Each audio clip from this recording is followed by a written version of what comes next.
Shoot, shoot, shoot, shoot, shoot, shoot, shoot, shoot, shoot, shoot, shoot, shoot, shoot, shoot,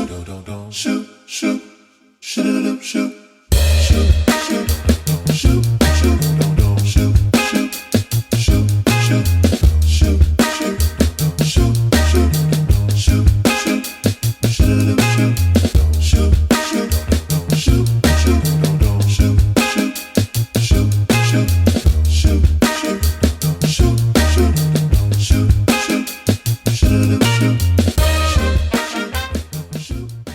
Bienvenidos, amigos, amigas, a una nueva emisión de nuestro programa Un Café Con, aquí en nuestro portal Segundo Paso Cono Sur.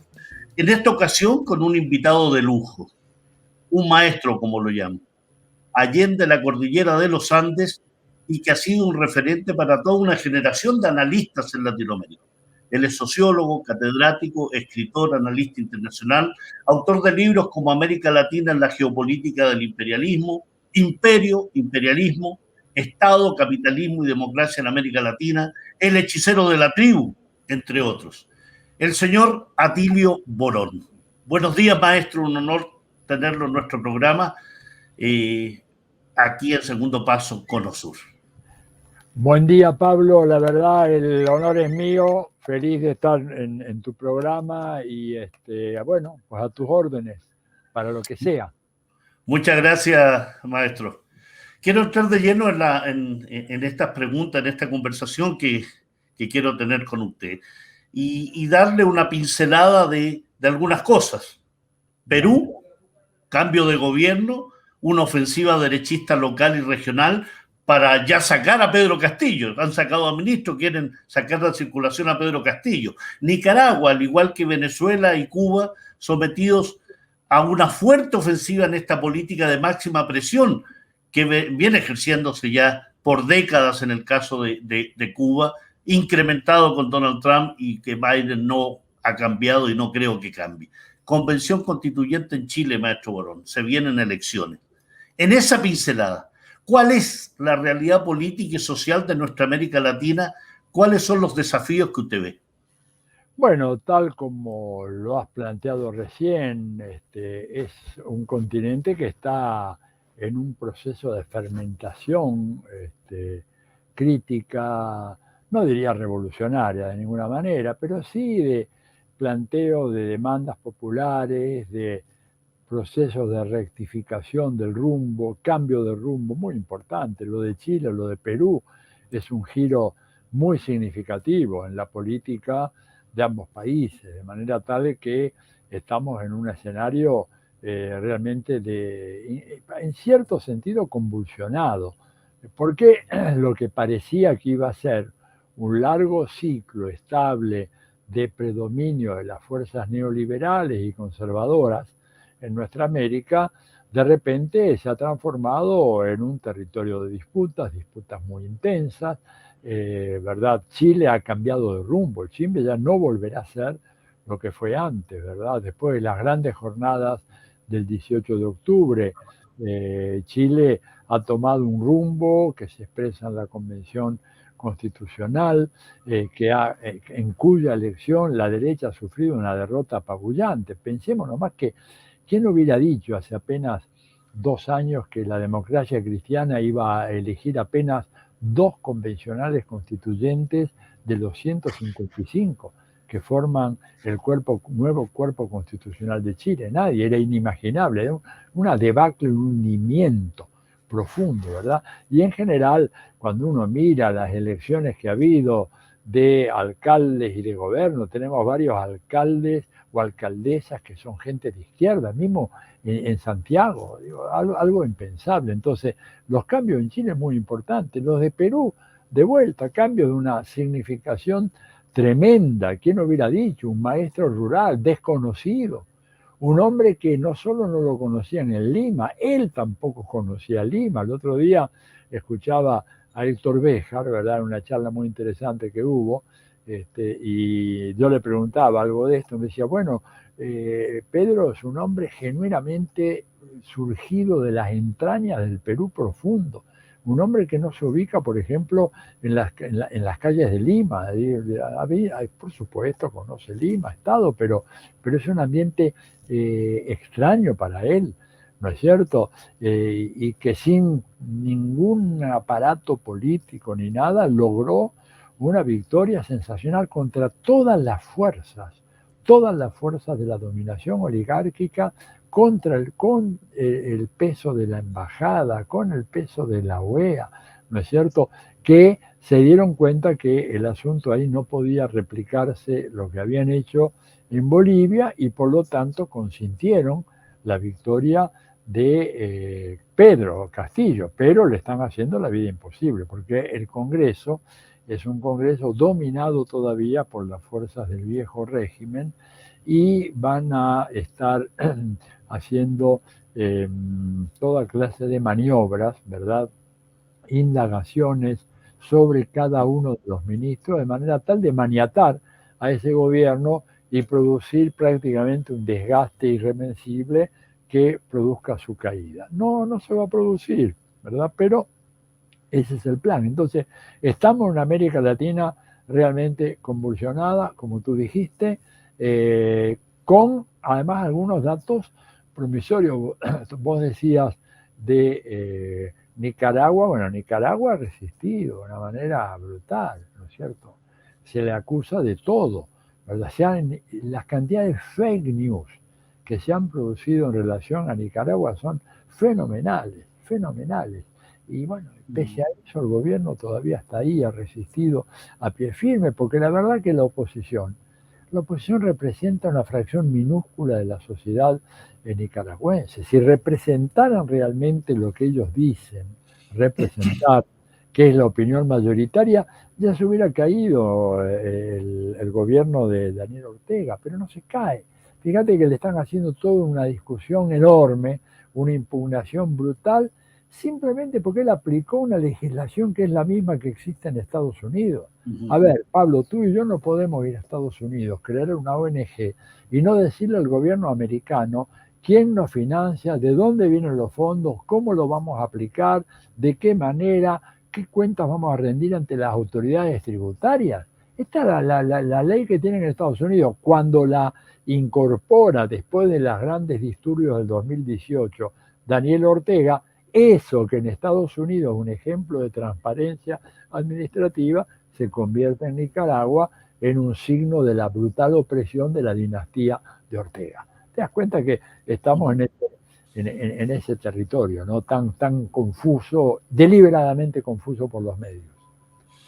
Así es, usted en esta pincelada que ha hecho efectivamente ha penetrado en temas fundamentales. Y usted mencionaba con respecto a Bolivia, en la respuesta respecto a Perú, dos temas que le quiero llevar, que es con Bolivia. Usted mencionaba la intervención de la OEA. Sí. Y en ese plano, la plena confirmación del proceso de golpe de Estado que vivió Bolivia. Recuerde usted toda la campaña comunicacional donde se dudaba de esto, que en el caso de Bolivia no solo significó la intervención de la OEA, sino también del gobierno de Mauricio Macri, la coordinación desestabilizadora de la OEA, que ha mostrado que nuestros países no pueden seguir contando con esta organización de estados americanos convertida en un centro de conspiración y punta de lanza a las políticas golpistas de Washington. ¿Cómo cambiar esto, maestro Bolón? Claro. Pablo, antes de responderte directamente a tu pregunta, agregaría lo que tú dices, la OEA, el gobierno de Macri y también el gobierno de Lenín Moreno, de lo cual se sabe muy poco, porque como acá en Argentina hubo cambio de gobierno, estos trapos sucios del macrismo salieron a la luz. Pero como allá en Ecuador ha habido continuidad, porque no nos olvidemos de que Lasso es la continuidad de Lenín Moreno. Por supuesto. Y por eso se ha ocultado la exportación ilegal de armas para reprimir al pueblo boliviano hecha por las autoridades ecuatorianas. Ahora, dicho esto, en relación a tu pregunta, bueno, yo creo que hay que dar un gran impulso a los procesos de unificación y de coordinación de políticas de los países de América Latina, comenzando por Sudamérica, ¿verdad? Porque es la región que está un poco más alejada del influjo directo de Estados Unidos, pero teniendo en cuenta que hoy tenemos una novedad en el ámbito de la política interamericana, y es que hay un gobierno como el de López Obrador en México, que si bien está presionado de una manera salvaje, ¿verdad?, por Washington, aunque esto no se diga mucho, pero es la verdad, hay una presión tremenda en contra de López Obrador para convertir a México en una especie de estado gendarme que reprima la migración centroamericana hacia los Estados Unidos, pero pese a eso, López Obrador se las ha ingeniado para manejar en el ámbito internacional una política crecientemente autónoma, al punto tal que lo ha llevado a él prácticamente a proclamar de manera muy clara que es preciso ya terminar con la OEA, ¿no es cierto? Creo que ha sido una manifestación muy valiente de un presidente de América Latina. Incluso él ha utilizado algunas calificaciones, por ejemplo, ha hablado de lacayos, de instituciones lacayunas o algo así, que nunca fueron utilizados antes, salvo, por supuesto, por Fidel y por el Che y por la Revolución Cubana, o después por Hugo Chávez y por Ortega, pero un gobierno que no esté inscrito en esa dinámica revolucionaria nunca utilizó esas palabras. López Obrador lo ha hecho. El plan de él es recrear la CELAC, que es una muy buena idea. El problema es que la CELAC es una organización en donde las resistencias de Estados Unidos, que ya son muy fuertes para la recreación de la UNASUR, se redoblan en el caso de la CELAC, porque la CELAC ya abarca a todos los países de América Latina y el Caribe, con la excepción, naturalmente, de Estados Unidos y Canadá, que nada tienen que hacer en una organización regional de ese tipo. ¿Qué posibilidades hay de relanzar la CELAC?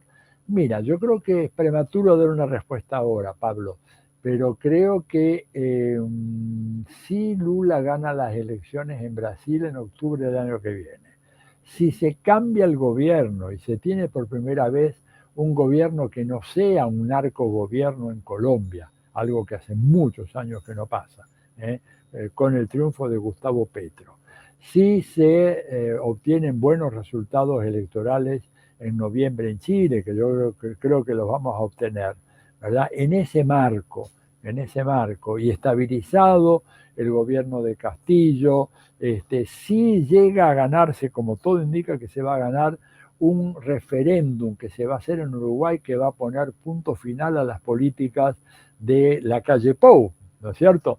Porque se sometió a consideración el programa de la calle Pou, que es un programa del neoliberalismo salvaje, lo peor, ¿verdad?, que hemos conocido en América Latina, y se juntó en un país de 3,5 millones de habitantes, se juntaron 1 millón de firmas en contra de eso. Y el gobierno de la calle Pou está desesperado viendo de qué manera se puede evitar ese referéndum. No se puede evitar, salvo mediante un golpe de Estado. Entonces, si se reconfigura este poder en Sudamérica, con López Obrador, que lo tenemos todavía 3 años más allá, con Cuba, Venezuela ha dado un paso enorme porque finalmente la oposición golpista ha desistido del golpismo, se ha dado cuenta de que no puede avanzar por esa vía. Entonces me parece que podemos reconstituir la CELAC y ya darle, digamos, emitir el certificado de defunción para la OEA, que realmente desde el punto de vista moral y desde el punto de vista del terreno de las ideas, del imaginario popular, Pablo, no cabe ninguna duda de que la OEA es un cadáver maloliente, esa es la verdad. La gestión rastrera, totalmente de lamebotas, ¿no es cierto?, como decía Fidel, que ha hecho este señor Luis Almagro, ha logrado desprestigiar a la OEA de una manera como nunca había ocurrido antes. Entonces, me parece a mí de que hay indicios de que estas cosas van a empezar a cambiar, pero hago una advertencia a los impacientes. Impacientes, armarse de paciencia. Esto son, claro, porque mucha gente piensa que esto es así y ya acabas con una institución como la OEA o se modifica. No. Esto requiere paciencia, tenacidad. El proceso, los procesos revolucionarios o los procesos de transformación profunda requieren, ¿verdad?, de parte de la militancia, de la dirigencia y del pueblo, ¿verdad?, tener paciencia, porque las cosas no ocurren de la noche a la mañana. No existe el acto revolucionario, ¿te das cuenta? Un rayo que cae del cielo y transforma a Chile hoy en un país socialista, o a la Argentina, eso no existe. Son lentos procesos que la militancia, el activismo de la base, que siempre es el dato fundamental, el activismo de la base puede acelerar, pero no es nada que vaya a ocurrir de la noche a la mañana. Lo mismo en relación a la CELAC. Yo confío que la vamos a lograr poner de pie, confío en que va a ser un actor relevante, la necesitamos por la configuración del sistema internacional, pero esto no va a pasar cuando termine este programa.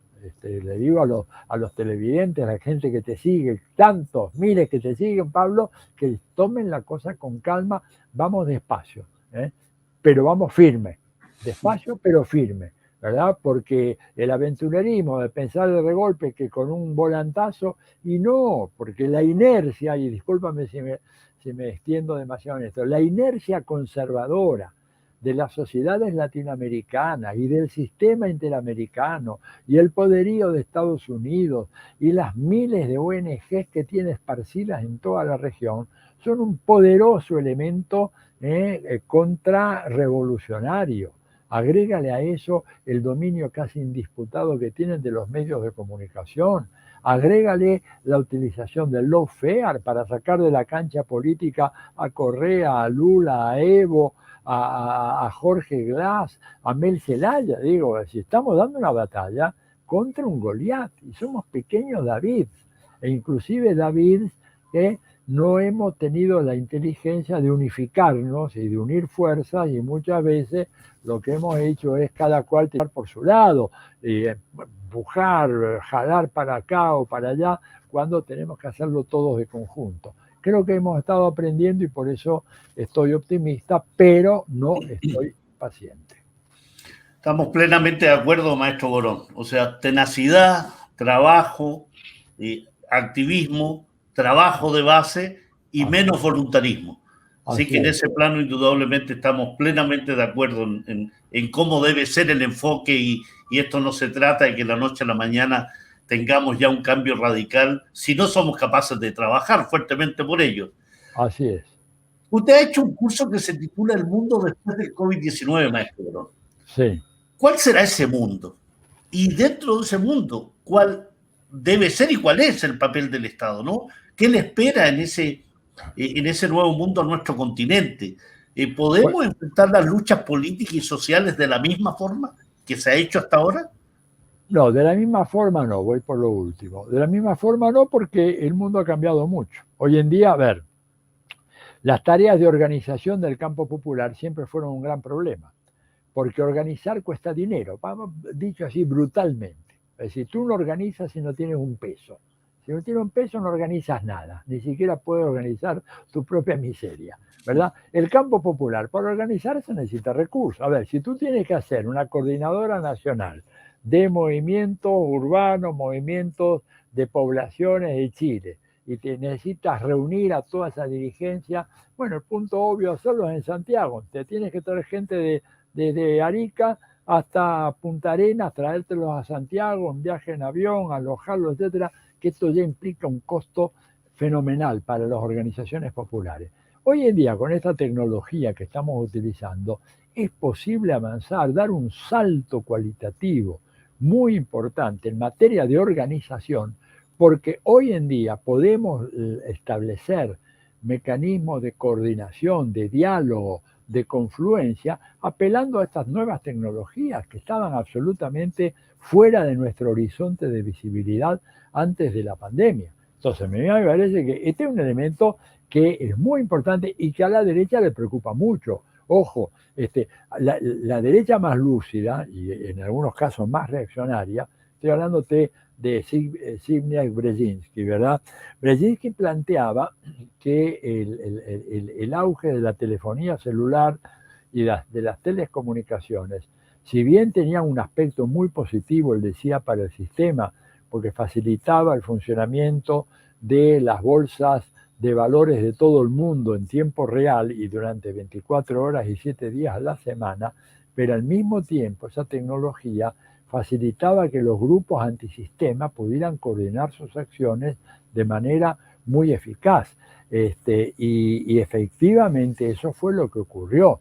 Si tú te pones a pensar cómo es que se cae el gobierno de Muhammad Ali en Túnez y cómo se cae Mubarak en Egipto, el papel de la telefonía celular en la, perdón, en la planificación de las actividades de la calle que hacían los jóvenes que salieron a pelearla fue un papel fundamental.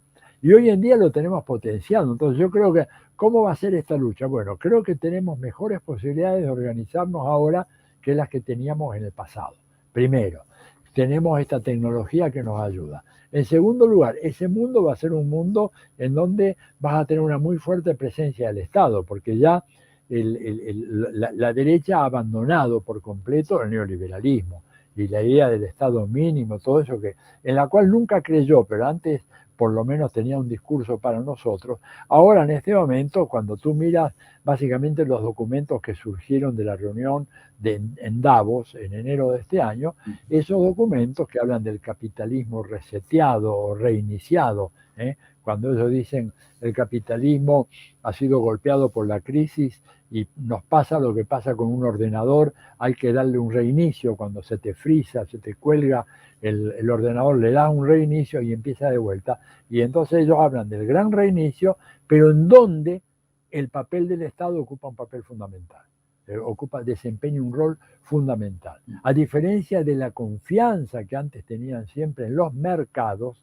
¿verdad? Ellos ahora son conscientes, y así lo han dicho diversos autores y medios de comunicación. Por ejemplo, el New York Times ha sacado unas notas ya en abril del año pasado, cuando arreciaba la primera fase de la pandemia en los Estados Unidos, diciendo textualmente el monumental fracaso de los mercados. Entonces vamos a tener que enfrentarnos con un capitalismo más estatista, más intervencionista, no necesariamente más democrático, porque muchas veces piensan de que si hay más Estado, el capitalismo se vuelve más democrático. Esto no es así.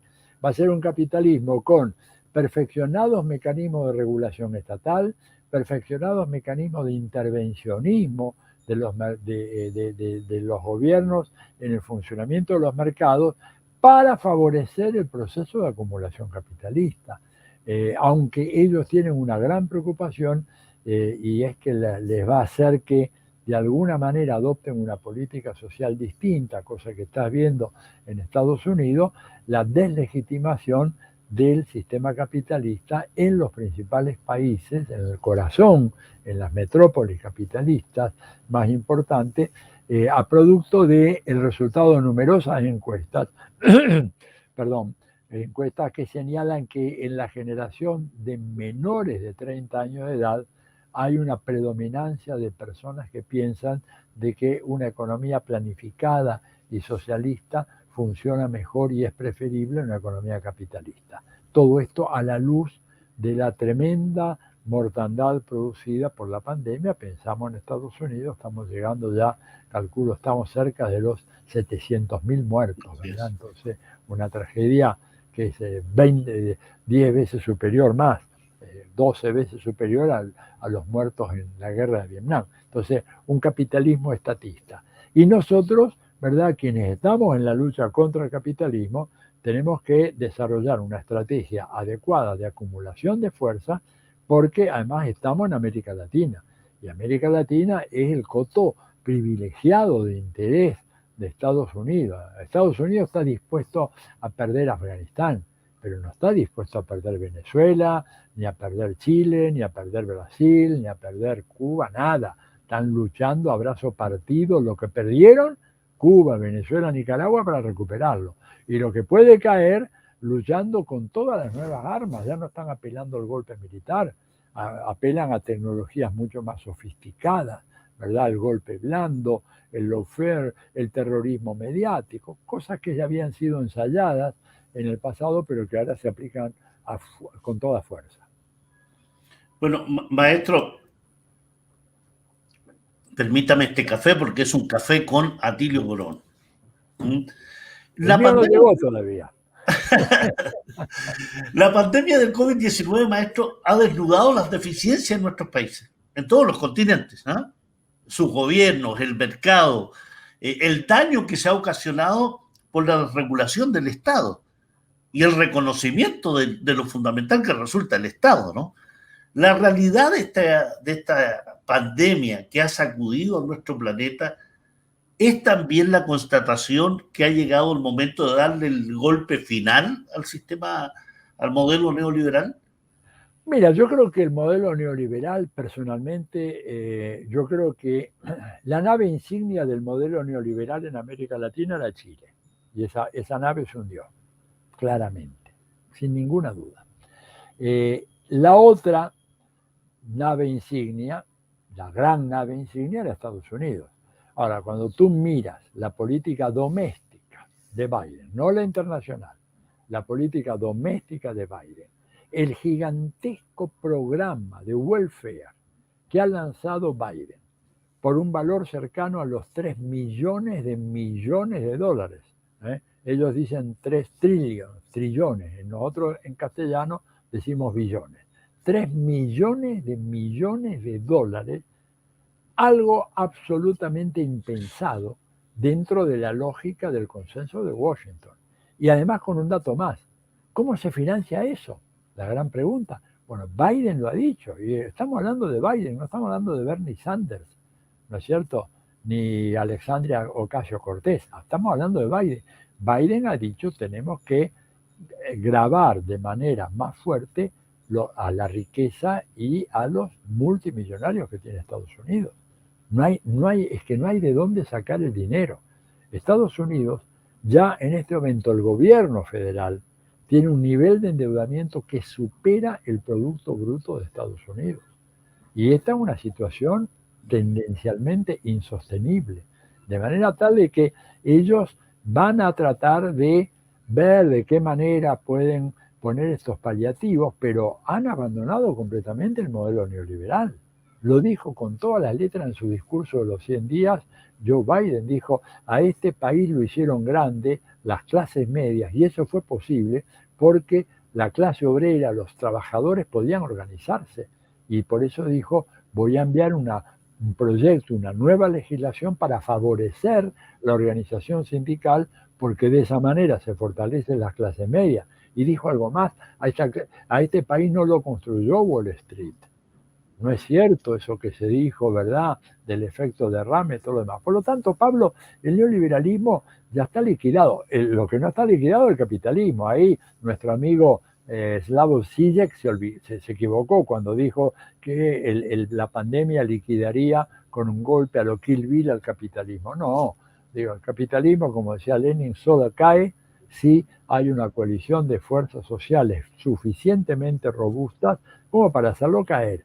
Y esa coalición no la tenemos todavía. Pero el PUR se mueve, ¿no es cierto? Como decía Galileo, parece que no, pero las cosas están cambiando. Y en un momento determinado se puede empezar a ver la erosión del sistema capitalista en la medida en que uno vea que algunos aspectos que estuvieron permanentemente bajo control de la lógica del capital comienzan a estar ahora movilizados por otros intereses. Y te pongo un par de ejemplos. Si le quitamos a los capitalistas el tema de los fondos de pensión, si le quitamos a los capitalistas el control de la industria farmacéutica, si le quitamos a los capitalistas monopolios que tienen, por ejemplo, en relación a temas como el comercio exterior, ¿verdad? El caso de la Argentina, en donde el comercio exterior está completamente privatizado en manos de los propietarios, le estamos erosionando las bases del sistema, ¿no es cierto? Porque la industria farmacéutica, para poner otro ejemplo, o acabar con la medicina como gran negocio. Yo estoy harto de ver notas en los últimos años, no ahora tanto, porque ahora ya son más recatados, pero cuando en el New York Times, en el Wall Street Journal decían el gran negocio de la inversión en medicina, en hospitales, en centros de atención médica. Entonces creo que los nuevos gobiernos que se vengan en el mundo, y sobre todo en América Latina, si empezamos a erosionar desde ahí, es decir, decirle, señores, la industria farmacéutica no puede ser un negocio. ¿Sabe por qué? Porque depende de ella la vida de muchas personas. Por lo tanto, les dejaremos una partecita de negocio, pero nosotros vamos a meternos a fondo como Estado democrático en el manejo de la industria farmacéutica. Y lo mismo nos vamos a meter en el manejo de la atención médica, no se la vamos a dejar a ustedes. Y mucho menos le vamos a dejar que saqueen a los pueblos con los esquemas de capitalización individual como el que padeció Chile durante tantos años y que se demostró lo que ya sabía, que era un robo en gran escala. Entonces creo que vamos avanzando hacia algo que yo me he atrevido a caracterizar como una especie de protosocialismo. O sea, no es socialismo, pero son gobiernos, como decía don Salvador Allende, que cada día está más valorizado en buena hora, ¿verdad? Chile no está transitando hacia el socialismo, está en tránsito, está en un proceso de tránsito muy complejo, ¿verdad? Y a ver si podemos comenzar la transición en serio. Yo creo que así, ese es el mundo que se nos viene. Yo le agradezco la caracterización que ha hecho y la aclaración respecto a lo neoliberal y el capitalismo, y al mismo tiempo levantar lo que es la figura de Salvador Allende como un adelantado a su época, porque Totalmente. efectivamente se está discutiendo lo que hoy se discute. Allende lo tenía claro en su proyección. Mira, yo quería terminar un poco por la hora todo, Pablo, pero decir, Allende realmente fue lo que tú, la palabra justa, un adelantado. Además, como todos los adelantados, Allende fue un incomprendido. Te digo, yo vivía en Chile en esos años y yo me trenzaba en discusiones con alguna gente que, así, embriagadas de voluntarismo, decían de que era necesario tomar las armas en contra del gobierno de Salvador Allende. Y no voy a dar nombres ahora, me los llevaré a la tumba, porque algunos de los más prominentes líderes que están en el Senado chileno durante mucho tiempo y en la Cámara de Diputados eran los que discutían conmigo acerca de la conveniencia o no de tomar las armas contra el gobierno de Salvador Allende. Y yo les decía, ustedes están locos. Y lo hacíamos en mi casa en la calle Amazonas, para que vean más. No voy a dar el número para evitarle el problema a la pobre gente que hay ahí en la calle Amazonas, casi cerca de Tomás Moro, ¿verdad? Me acuerdo cenando en la noche. Y yo le decía, ¿pero qué más quieren que haga este hombre? Le ha nacionalizado el cobre, le ha quitado el cobre a los americanos, ha nacionalizado el sistema bancario, está haciendo la reforma agraria como nunca antes, está peleándose con la iglesia por la educación laica, han nacionalizado los grandes sectores industriales, una política exterior independiente, apertura hacia la Unión Soviética, hacia Cuba, todo. ¿Qué más puede hacer un hombre además que surge de una victoria electoral, ¿verdad? Ajustada como esa. Entonces yo creo que la reivindicación de don Salvador Allende, ¿no es cierto? Yo escribí algo hace poquito cuando se cumplieron 50 años de su victoria, ¿verdad? El 4 de septiembre del 70, un hecho extraordinario, y me parece que él de alguna manera como adelantado vio por dónde venía la cosa, y cuando tú te pones a ver lo que después hizo Chávez en Venezuela, bueno, de alguna manera estaba escrito en lo que había hecho Allende en Chile en los 70. Así que, bueno, maestro, como me estoy quedando sin voz y ve cómo ando de salud, le agradezco enormemente, maestro, su tiempo, su claridad para Segundo Paso Cono Sur, y tenerlo siempre como un referente en Latinoamérica, como escritor, catedrático, sociólogo. Es un honor haberlo tenido en nuestro programa, maestro. Gracias, Pablo. Y volveré a tomarme el café porque el mío no llegó todavía. Así que en una fecha próxima nos volveremos a juntar. Un gran abrazo, Pablo, y felicitaciones por tu labor, porque la información que tú estás brindando, ¿no es cierto?, es de una enorme utilidad para todos quienes estamos estudiando los temática internacional. Así que te mando un gran abrazo, un abrazo al público, a la mucha gente que te ve. Muchas gracias, maestro. Un gran abrazo.